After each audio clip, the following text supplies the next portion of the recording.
Quem são eles? Essa é a pergunta que todo mundo tá fazendo depois do lançamento do capítulo 193 do mangá de Dandadan. E depois de ouvir essa resposta, vocês vão concordar comigo que Yuki Nobutatsu é um gênio e um japonês safado. Fala, meus delinquentes, como que vocês estão? Sonark Animes aqui falando. Depois de uma sessão de tortura lendo os livros de HP Lovecraft, cheguei à conclusão que Yuki Nobutatsu supera qualquer mangaka, independente de quem seja e de quanto tempo ele escreve a sua obra. Menos, é claro, do Akira Toriyama, porque aquilo sim não é um gênio, aquilo é uma lenda. Eu já aviso vocês que vocês vão sair daqui com mais perguntas do que respostas dentro dessa obra maravilhosa que se chama Dandadan. Então, sem mais enrolação, vamos direto pro conteúdo. Pra você ter uma noção, em Dandadan a gente é apresentado desde o primeiro capítulo a uma dualidade, uma divisão que acontece naquele mundo, onde tem yokais e alienígenas ao mesmo tempo. Tanto é que a primeira vez que eu li Dandadan, quando eu li o primeiro capítulo por volta de 2022,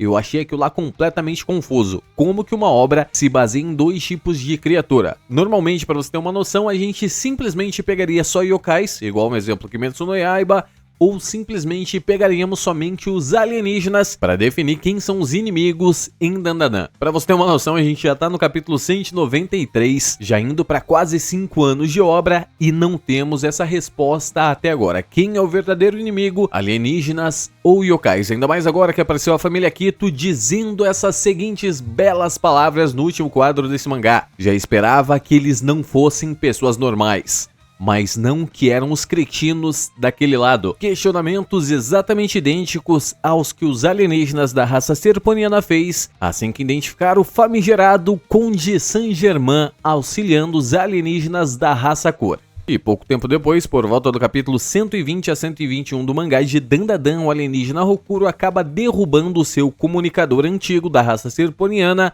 E a Vovó Turbo, ao utilizar aquele comunicador, ela capta uma mensagem deixada pelos serponianos, conversando e mencionando o Saint-Germain se aliar aos outros alienígenas. E a Vovó Turbo diz, velhote maldito, indicando que aquele cara é extremamente velho e encontrou a Vovó Turbo em algum momento da sua vida, mas aquilo somente aconteceu no passado. E é exatamente aí que você me pergunta, mas Sonarken, como que os alienígenas e os yokais sabem quem são o Saint-Germain e a gente não sabe? É simples, todos nós conhecemos o Conde Saint-Germain, um dos maiores, se não o maior alquimista de todos os tempos, que sempre tem sua participação nas histórias mais malucas, geralmente do continente europeu. Pra tu ter uma noção, o Conde Saint-Germain é o Ronaldinho daquela época. É só rolê completamente aleatório. O cara aparece do nada com barras de ouro que vale muito mais do que dinheiro e sai comprando qualquer coisa, fazendo um caos na Europa, e do nada ele desaparece e reaparece anos depois, fazendo a mesma coisa. E pra gente definir quem são eles dentro do mangá de Dandadan, a gente precisa pegar esses 4 aspectos que eu mostrei pra você. Primeiro, os alienígenas, os yokais, os humanos e também, é claro, o Conde Saint-Germain. É claro, por aparição, primeiro a gente teve acesso aos humanos, depois aos yokais e depois aos alienígenas. Seguindo o ciclo de morte e renascimento, a gente tem um humano comum que acaba falecendo e se tornando um yokai. E utilizando esse mesmo ciclo de morte e renascimento com os alienígenas, a gente pode entender separar ele e o Conde Saint-Germain no mesmo grupo, até porque eles se auxiliam constantemente, e a gente considera que os alienígenas acabaram transcendendo e se tornando o que o Saint-Germain é, um baita de um cuzão. E o que o Saint-Germain busca é exatamente essa transcendência, no caso, o próprio Dandadan, algo que está além do acesso humano comum, além do acesso dos espíritos e das criaturas consideradas devas, deuses que são considerados assim por sua inteligência e tecnologia, mas que são mortais como todas as pessoas e ainda estão presos aos ciclos de morte e renascimento, mas é claro, à sua maneira. Um exemplo para vocês, na mitologia nórdica, se o Odin morria, o desgraçado não sabia o que acontecia com ele, mas a gente sabia exatamente o que acontecia com os guerreiros mortos em batalha. Eles iriam direto pro Valhalla. Mesma coisa que a gente sabe o que acontece com os humanos. Ou eles vão pro paraíso, ou eles se tornam yokai, exatamente como a seda acrobática, completamente despirocada da cabeça. E agora, sem mais enrolação, vamos responder de uma vez por todas quem é o inimigo definitivo por trás de Dandadan. Se você for pegar o primeiro arco, a primeira batalha em Dandadan, a gente tem o enfrentamento do Ocarina Okarun e Momoyase junto da Vovó Turbo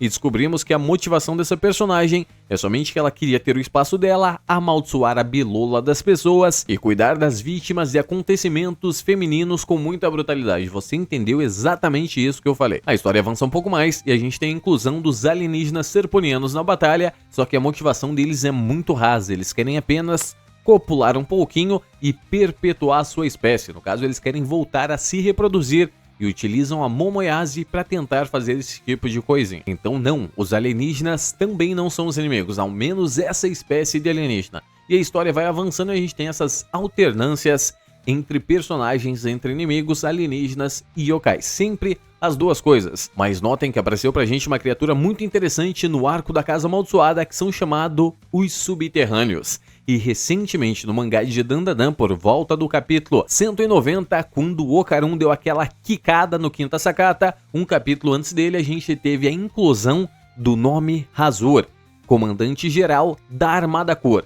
Pra quem não sabe, Hazur é um membro extremamente importante da mitologia de HP Lovecraft, conhecido como o Rei Amarelo. E aí que as coisas ficam interessantes, meus delinquentes, porque o Rei Amarelo, na mitologia japonesa, é conhecida como a Rainha Amarela. E Izanami, para os mais chegados, é a personagem que ocasionou toda a destruição dentro do mundo conhecido japonês. Com esses dizeres, eu matarei 1000 homens todos os dias. E o Izanagi responde, então eu farei 1500 todos os dias. Não muda o fato, é claro, de 1000 pessoas morrerem. Então com isso vocês conseguem entender os paralelos. São duas histórias extremamente semelhantes, com pessoas que possuem o mesmo título, mas representam o caos de forma distinta. E voltando para a história de Hazur, ele é conhecido como o maior inimigo do Cthulhu e também um irmão próximo dentro dessa mitologia. Então se o Hazur é somente um general da Armada Cor, com certeza o maior inimigo dentro de Dandadan, ao menos é claro, da raça cósmica, seria o próprio Cthulhu, que será derrotado pela alienígena gostosona, mas que com toda certeza tem um nome muito parecido com Marduk, que para você que não sabe foi quem derrotou Tiamat dentro da mitologia sumeriana e finalizou a invasão Cor, no caso quem acabou com o conceito de inferno dentro daquela mitologia, é claro que indiretamente, já que Tiamat representava o próprio caos e a destruição. E um paralelo exatamente igual a esse a gente tem na mitologia japonesa. Adivinhem só quem derrotou um dragão gigantesco com várias cabeças e com uma espada exatamente igual o Marduk fez. Susanoo, filho do deus Izanami e o deus Izanagi. E continuando nessa história de paralelos dentro da mitologia de Lovecraft, a gente tem duas criaturas muito interessantes, seriam os Deep Ones, criaturas híbridas anfíbias,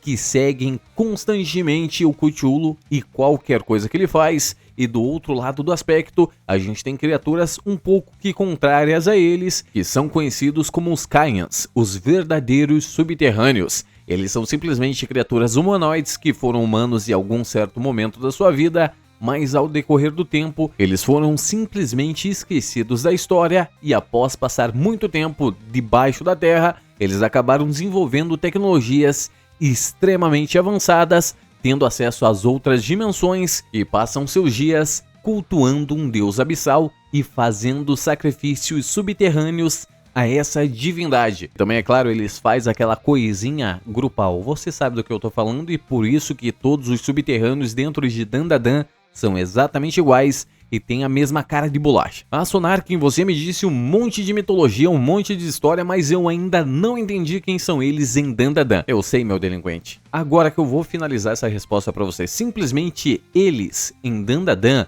serve para qualquer criatura. No caso especificamente da família Kito, ela está falando eles, sendo claro uma inimiga contrária aos invasores da raça Cor. E ela colocou eles num contexto geral, já que os alienígenas utilizam o espaço vazio para se infiltrar na Terra tranquilamente e concluir os seus objetivos, mesmo, é claro, já não sendo mais tão necessário assim, porque todos na Terra sabem da existência de alienígenas. Calma, meu delinquente, não vá me xingar nos comentários, mas exatamente isso. Dentro de Dandadan, a gente consegue basear um vilão somente no nosso ponto de vista completamente humano, mas pense como os alienígenas da raça Cor, um império completamente gigantesco que já não tem mais recursos. O que eles vão fazer? Invadir outros lugares e simplesmente tomar tudo o que eles querem. Ou pense como os alienígenas serponianos, exatamente você, meu adolescentezinho de 16 anos que quer somente furar qualquer coisa. A única coisa que um alienígena serponiano quer é voltar a copular, ter a evolução da sua espécie concluída. E se você não concorda,